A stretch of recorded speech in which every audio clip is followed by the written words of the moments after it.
Hey guys, so I want to apologize for the video posted beforehand. Like I mentioned, I'm still going to be trying to post videos and stream for as long as I can, and if I ever stop, I'll do my best to always come back to you guys. Things will resolve over time as I work towards the solutions, but for right now, I'll give you guys what I promised you. The video I was gonna make on my boy, Calcharo. Now, guys, you already know that I love a very specific character from Punishing Grey Raven, and I'm waiting for her to finally get her own variant in Wuthering Waves.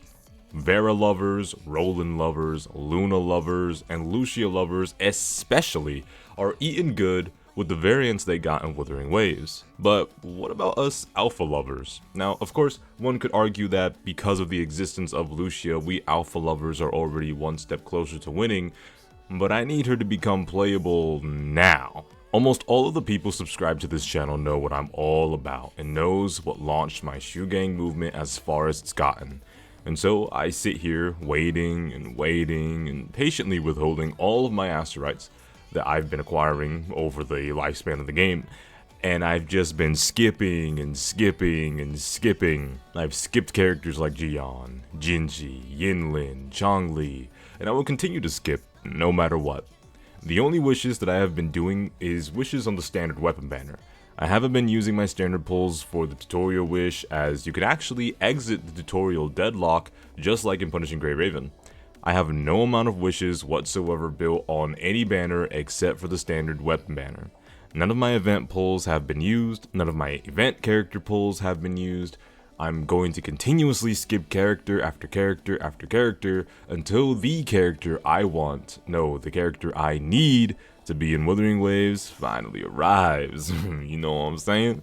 But I have been getting held over by a specific character that I have yet to get tired of playing ever since I was given him for free from the 5-star selector ticket we received in the mail as part of the compensation for the many problems a lot of people bumped into during the game's launch, as apparently for a lot of people, the game's launch was a dumpster fire, just an absolute hellscape. People turned on their computers, and as soon as they tried to play Wuthering Waves, they felt like they were running around Kaled. It was terrible. A horrible experience all around. But aside from its rough launch, speaking of said character, I also don't care what other character ends up power creeping him or whatever the hell. It don't matter to me.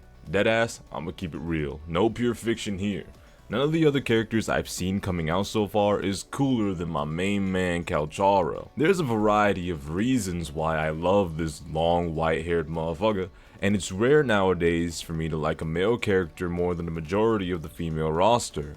But then, when I get introduced to them, I be going in. So let me actually go on ahead and start listing off the reasons on why Calcharo is enough. Now, keep in mind, this ain't a build video. This ain't a video about how strong he is in comparison to the other characters. So if you're here for that, I advise you to click off, because this isn't going to be about that.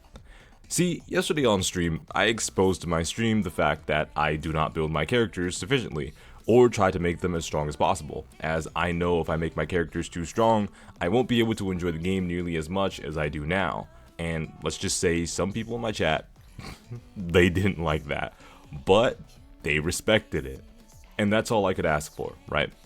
But I suppose all of that will change as soon as I go on ahead and get my alpha equivalent in this game, because I'm gonna try to go on ahead and go out of my way to make her as strong as I possibly can, the strongest out of all my characters, as strong as possible, as strong as the game's limits will permit me.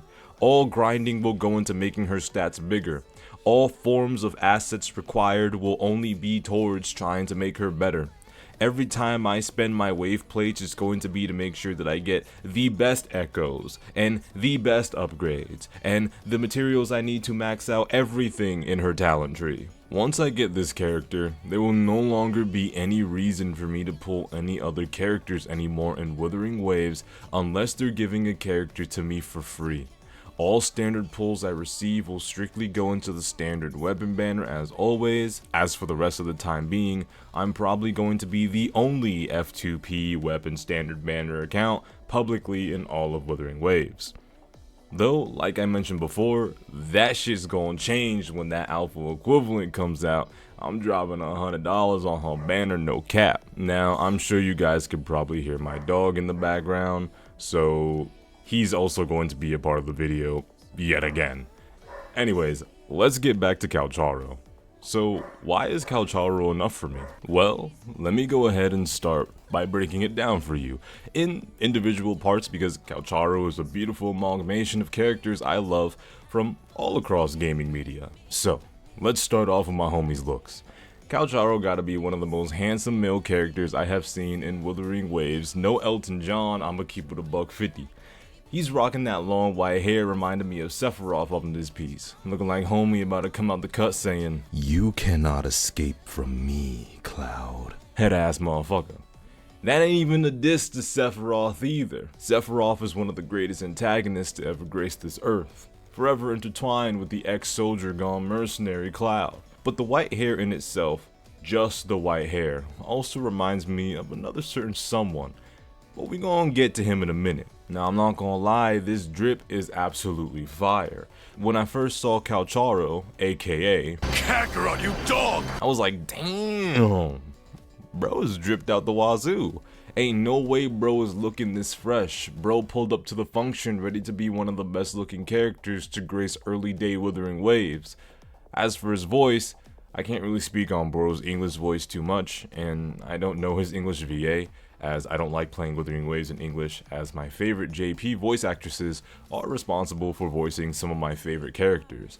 But his JP voice actor is lit. His JP voice actor, Toshiyuki Morikawa, actually voiced Sephiroth and Dante in DMC4 if memory serves me correctly. Not to mention the man, the myth, the legend, Leon S. Kennedy. Bro's voice is music to my ears as it echoes throughout the annals of Eastern gaming history. Now, let's get to his fighting style, and I'm just finna rip the band-aid off right now. Noob Saibot and Virgil. When I was a little kid, I loved playing Noob Saibot, and I was obsessed with the fact that he had a doppelganger.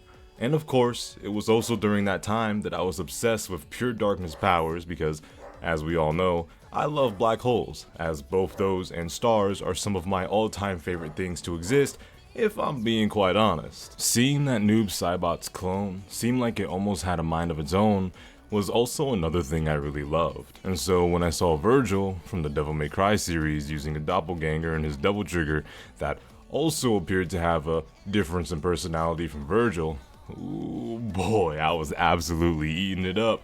Yes sir.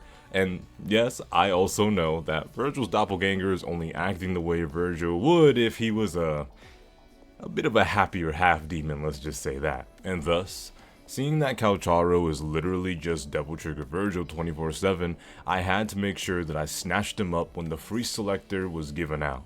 Seeing him do that little forearm bump with his doppelganger in one of his idle animations made me instantly fall in love with him.